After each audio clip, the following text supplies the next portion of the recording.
Remainder and factor theorems, part 2.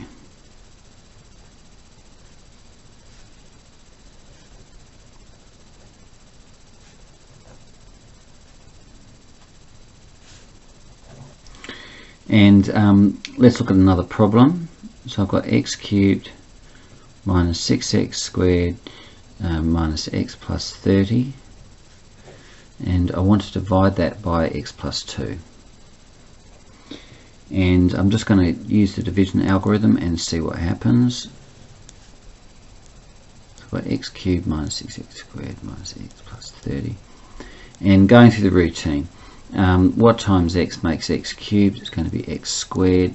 So I get x squared times x gives x cubed, and then that's plus 2x squared. Subtract, and I get minus 8x squared, and I bring down the minus x.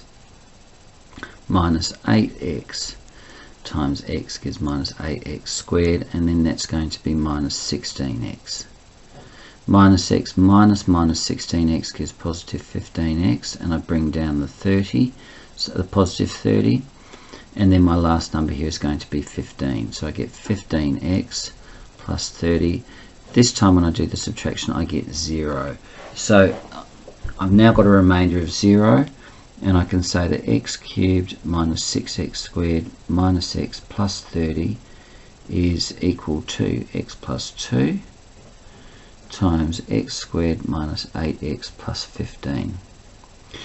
And following along from the last time, x plus 2 is the divisor, and x squared minus 8x plus 15 is the quotient, known as q of x. And the significant point here is that the remainder is equal to 0. Not only is the divisor, obviously the divisor, but the other significant thing now that x plus 2 is also a factor. And if we call this polynomial p of x, then obviously p of minus 2 will equal minus 2 plus 2 times minus 2 squared minus 8 minus 2 plus 15. That's not really relevant because minus 2 plus 2 is equal to 0, so that will come out as being 0. So basically, if the remainder is 0, then our divisor will be a factor of the polynomial. So I can say that if a polynomial p of x is divided by x minus a, and p of a is equal to 0, then x minus a is a factor.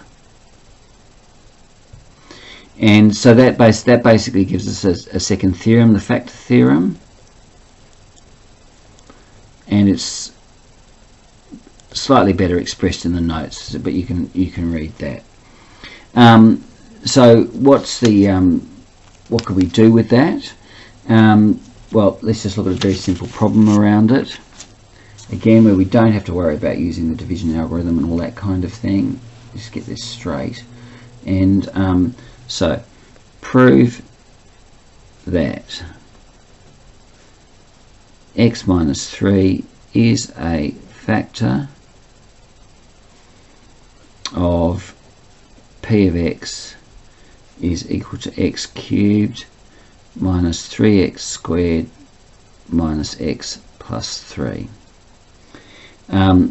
Basically, just looking at this, really what I'm going to substitute in is basically p of 3, and the reason is that I want the x minus 3 to go to 0, and the reason for that is because we're looking at p of x is equal to x minus a q of x plus the remainder. I want to find the remainder, and I want to find out if the remainder is 0. If the remainder is 0, then my little linear term here will be a factor. And I'm substituting in here, basically, if I put in a in here, this will eliminate 0 and simply leave the remainder, which in this case will be 0 as well. So P of 3 is equal to 3 cubed minus 3 squared minus 3 plus 3. That's 3 cubed, that's 3 times 3 squared, which is 3 cubed. So that's going to be 0, and then minus 3 plus 3 is also 0, so that will equal 0. So x minus 3 is a factor of x cubed minus 3x squared minus x plus 3. While we're here, obviously there's a few kind of standard important points to talk about this. X minus 3 is a factor. Also that 3, the number 3 is a root of x cubed minus 3x squared minus x plus 3, and it's a root because it's a solution to x cubed minus 3x squared minus x plus 3 is equal to 0. Also, just reviewing a whole lot of things from the past, if I was to plot this polynomial, it's going to do some shape like that, and 3, and basically if it's a solution to the polynomial being equal to 0, that means it's going to be one of these points on the x-axis. In fact, it'll be this one. So this will be the x-intercept. So basically 3 is going to be one of the x-intercepts as well. And from the shape of this graph, we can see that there's going to be 2 others also. Let's just look at a slightly trickier question, just to kind of cover this off. And so it means that you can do the New Lake pages. Show that 2x plus 3 is a factor of p of x is equal to 2x cubed plus 9x squared plus x minus 12. Now just remember, the whole idea is p of x is going to must equal, if I was to divide it, 2x plus 3 times some quotient plus a remainder, and I want to find the remainder, and I want to show that the remainder is going to be 0. To find the remainder, I need to substitute in an x value that will take this term to 0. So 2x plus 3 must equal 0, and that will tell us that the substitution is going to be minus 3 over 2. If I substitute that in, minus 3 over 2, again, you can use all your fractions buttons on the calculator. Unfortunately, I don't have one here, so it looks like it's got to be the long way.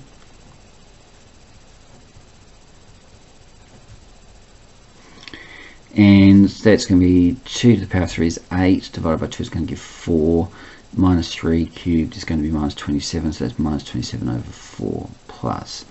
And minus 3 squared is obviously going to be 9. The 2 is going to square to be 4. 9 times 9 gives 81, so that's 81 over 4. That's going to be minus 3 over 2. Let's get that up to 4, so multiply by 2, so that's going to be minus 6 over 4. And let's get the 12 over 4 minus 48 over 4. Got positive 81. Looks like we've got factors of 3 here, so that's looking good. Minus 48. Take away another 6. That's going to be minus 54. Minus 74, minus 81. So that's going to be basically minus 81 over 4 plus 81 over 4, so that will be 0.